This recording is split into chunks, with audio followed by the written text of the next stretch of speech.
I think in this video, which just happened some seconds after the last video, which you might have expected already, but now I'm wearing the hat, and maybe that confused you and you think, wait, who's that guy now? Wait, is that the same person? I mean, he's wearing the same clothes, but the hat is different.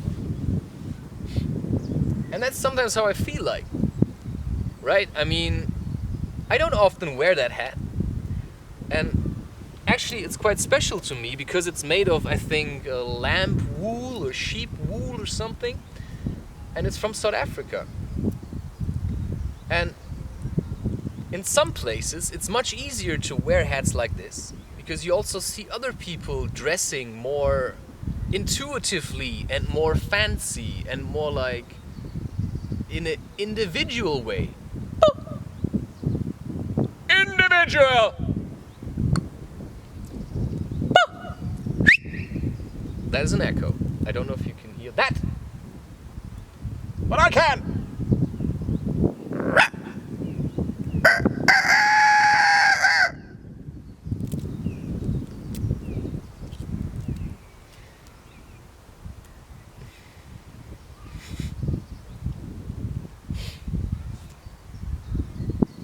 See, sometimes I really miss that. Just letting out that complete idiot inside of me. That's almost the sound of the Hadida ibis. And somehow I have a knack for imitating things. And much better than imitating people is imitating nature sounds. Because nobody gets really offended if you do them. It's like... Sometimes you can almost get it right. It's like that rooster sound. Sometimes people actually think it's a genuine rooster. So, I think it's, to be an individual means to be yourself. And that means to let it all out. Like, from the inside to the outside. And that's when your personality starts to develop. If you stop feeling ashamed for who you are, as weird as you may be. And I can say that there are certainly some things about me that I really like. And that's making these sounds, and it's also the way I dress. I just dress how I want to dress. I also like, my thick calves.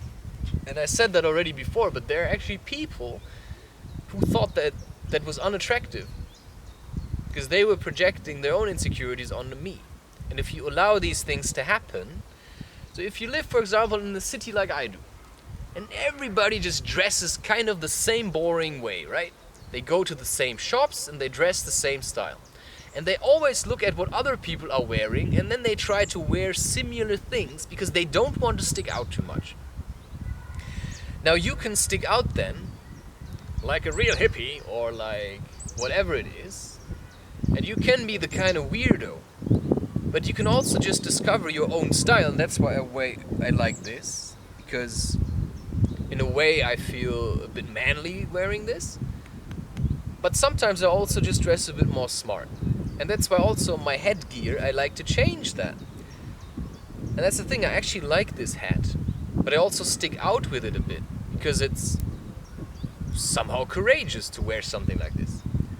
Most people don't do it. They shave their head off, or maybe they have long hair, but maybe they have these weird things on top that just look stupid on most people.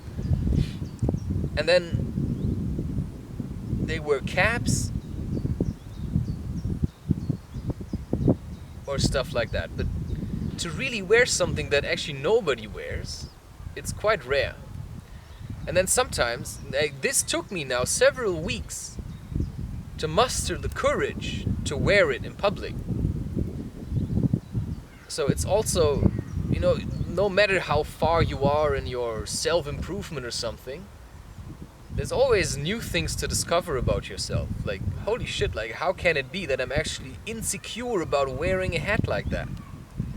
Or how can it be that I'm insecure about like suddenly hair growing on my chest? I didn't have that before.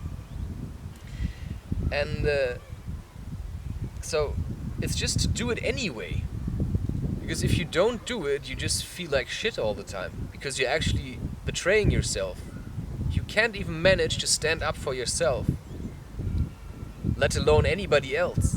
So how are you supposed to stand up for your children, you know, if they would ever go to school, which mine won't, at least not to public school? Then how should you ever manage to stand up for your children's rights to be individuals if you can't even do that for yourself? Because then you will go to school and you will force your children to do everything that they're told to do because you're too afraid. And that's also something you constantly see in people. They walk through the streets, and whenever there's a reflecting surface, such as, you know, like a window or, you know, windows also in cars, they always make these checkups. Oh, how do I look like? You know, do I like the way I look? You know, do I look fat in this? You know, how does it show my arms? Because they are so insecure with everything. I mean, they just check themselves. And then they keep making these checkups. And of course, I've done them too. But I realized it's pointless because it's so random what people like in a person. And there's this one experience where I went to the supermarket and I was dressing in like hippie pants, like really colorful, and this really colorful jacket, and maybe I was wearing this hat. And I was walking around and there was a woman at the section where they sell cheese. And she was looking at me and she couldn't get enough. She said, "Oh, so beautiful. Oh, what a beautiful man." It's a Turkish shop. And she was like, "Oh, what a beautiful man." And she was the only one I got positive feedback from. Everybody else was kind of looking at me like a weirdo. And I had even 2 young boys who laughed at me openly. Like they were making fun of me. And that's what you also have to be a bit prepared of.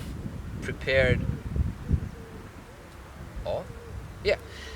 That people may look at you and they may laugh. They may make fun of you if you walk barefoot in the city. They may make fun of you if you do your own thing. And it's just to learn to be okay with it. And I was often really afraid once I was barefoot in a theater and there were mostly children, and I was afraid these children would laugh at me. Nowadays I would handle it different. If they would try to make fun of me, I would just say, well, it's just what I like. It gives freedom to my feet, right? But certainly one reason why I stopped walking barefoot so much is also the constant attention. Because I didn't want to be drawn to the outside all the time. Because walking barefoot is kind of an opener for people to talk to you. And that's sometimes you don't want that. So I bought some barefoot shoes that, you know, kind of work. And that's okay. It wasn't only the topic of people pulling me to the outside by asking questions.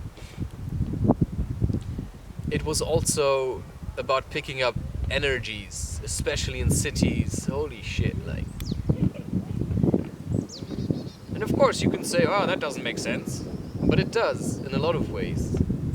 Picking up energies makes a lot of sense. And I've talked about this before, but you can actually... Like, there's an episode on my podcast called Spiritually Clean. And it's about cleaning your room from bad energies. And I think there's also an episode called Cleansing. And all kinds of other stuff. Whatever. But the thing is, there is a way of smelling energies. Like, they smell really foul. And therefore it's not just... You're not just cleaning away dust when you're cleaning. It's also energy.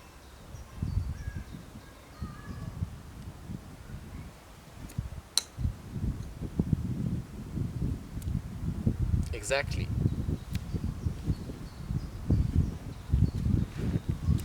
Don't be stupid now. Because I was trying to hit the lens.